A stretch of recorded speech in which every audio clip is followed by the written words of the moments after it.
سرخط خبرها بازداشت 8 نفر برای ورود ماشین‌های کهنه. رئیس مجلس نمایندگان آمریکا برکنار شد. در ازبکستان قیمت بلیط قطارها گران می شود.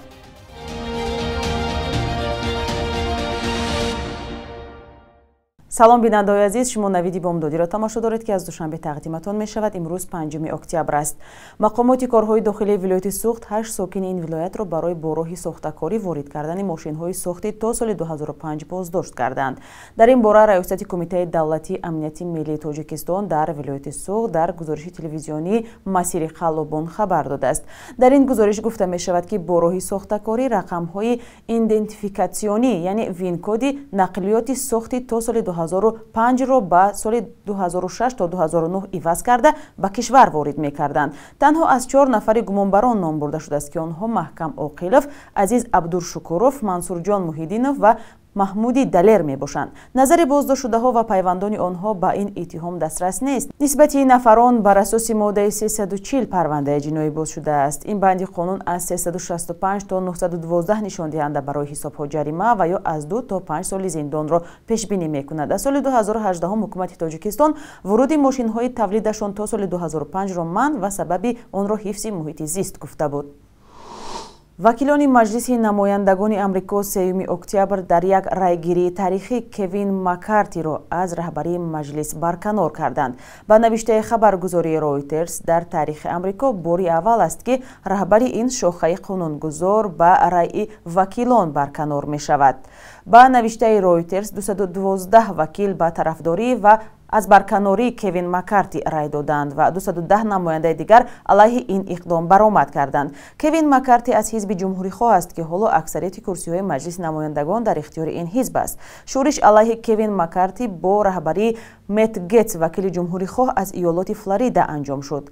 یک قسم وکیلان جمهوری خواه مکارتی را به آن متهم می‌کنند که در وقت مذاکره با دولت جو بایدن برای کاهش خراجات‌های بودجه به اندازه کافی تلاش نکرده است.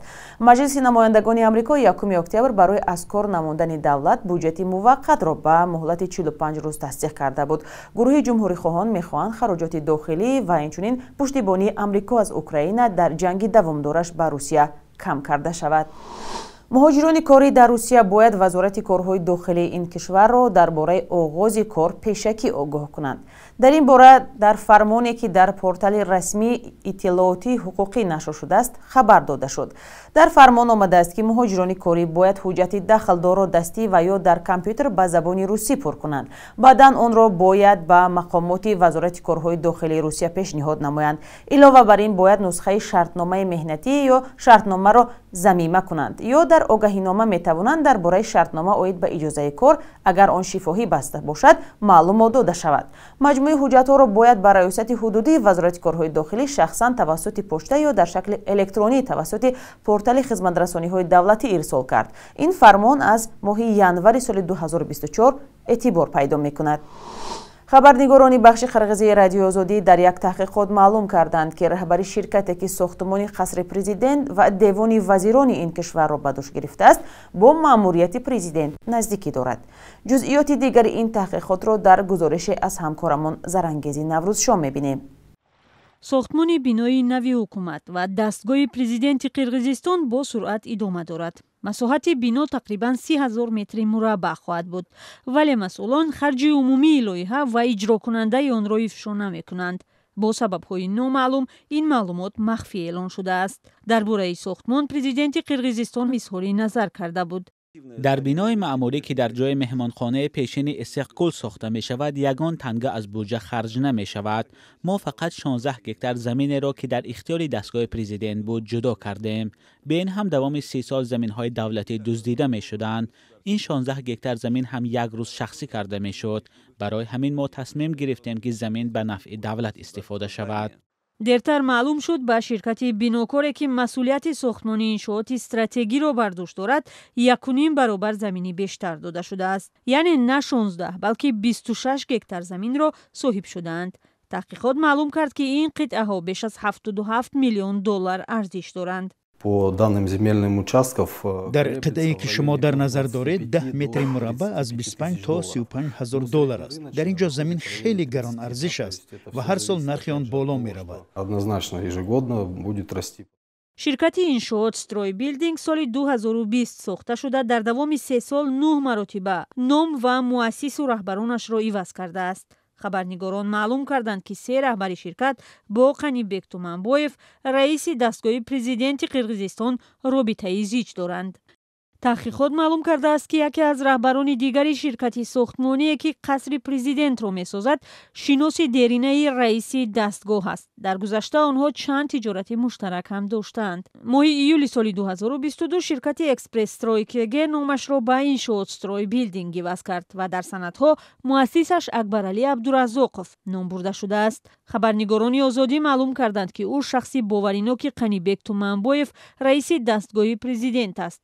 ӯ чандин ширкати Туманбоевро раҳбарӣ мекард ва як соли ахир дар аксҳо бештар дар маҳалли сохтмони иншооти давлатӣ дида мешуд. Абдураззоқов гуфт бо раиси дастгоҳ ягон пайвандӣ надорад. Туманбоев дар шабакаҳои иҷтимоӣ ин мавзӯъро шарҳ дода буд. дар қазоқистон оқ ордаро бо маблағи 652 миллион доллар сохтанд. сохтмони мо 10 баробар арзонтар аст. мисли пештара ширкати касе ё манфиати касе нахоҳад буд. дӯстони азиз, ҳар як тангаи давлат зери назорати президентамон ва Қамчибек Тошиев аст. ҷузъиёти дигаре ки хабарнигорон ошкор карданд ин аст ки дар санад нишонаи ширкати иншоот стройбилдинг як манзили хоксоронае дар маҳаллаи Бокай-Ата навишта шудааст. соҳибони хона солҳост дар бозор савдо мекунанд ва аз ширкате бо ин ном аслан хабар надоранд. онҳо гуфтанд ягон робитае бо ширкату сохтмон ҳам надоранд. ширкати роҳҳои оҳани Ӯзбекистон хабар дод ки аз 20 октябр қимати билети қатораҳо дар дохили кишвар меафзояд. ҳамакнун қимати билети қатораҳо 50% ва қимати билети қатораи баландсуръати Афросиёб 100% боло хоҳад рафт. дар ширкат гуфтанд умедворанд ки сокинон ин ислоҳотро дуруст истиқбол мекунанд. ширкати мазкур хабар додааст ки қатораҳо нав ва вокзалҳоро таъмир мекунанд. бахши якрӯзи таърихро ҳамкорам Хиромон Бақозода тақдиматон мекунад ки муҳимтарин таҳаввулоти таърихи 5 октябрро фаро мегирад.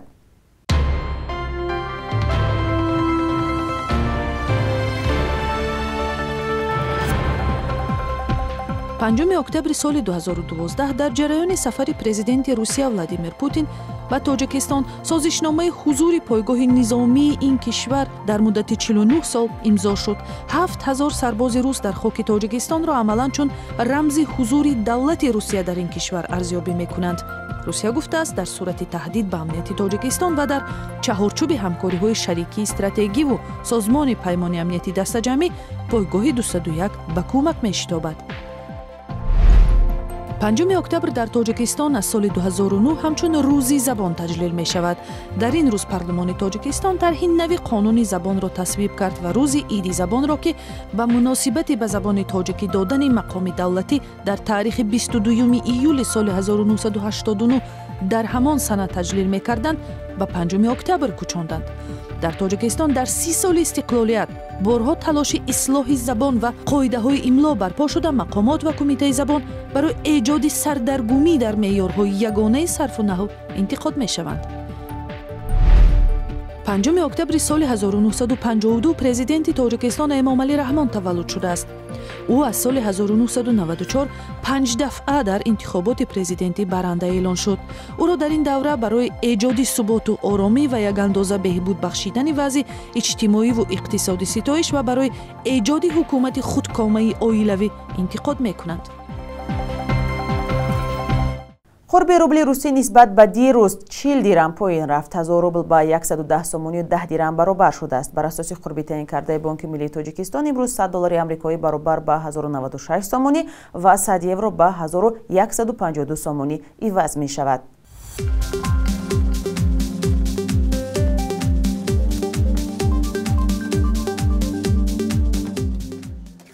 бинандаҳои азиз, шумо навиди бомдодиро тамошо кардед. рӯзи хубе дошта бошед. то фардо, худо нигаҳдор.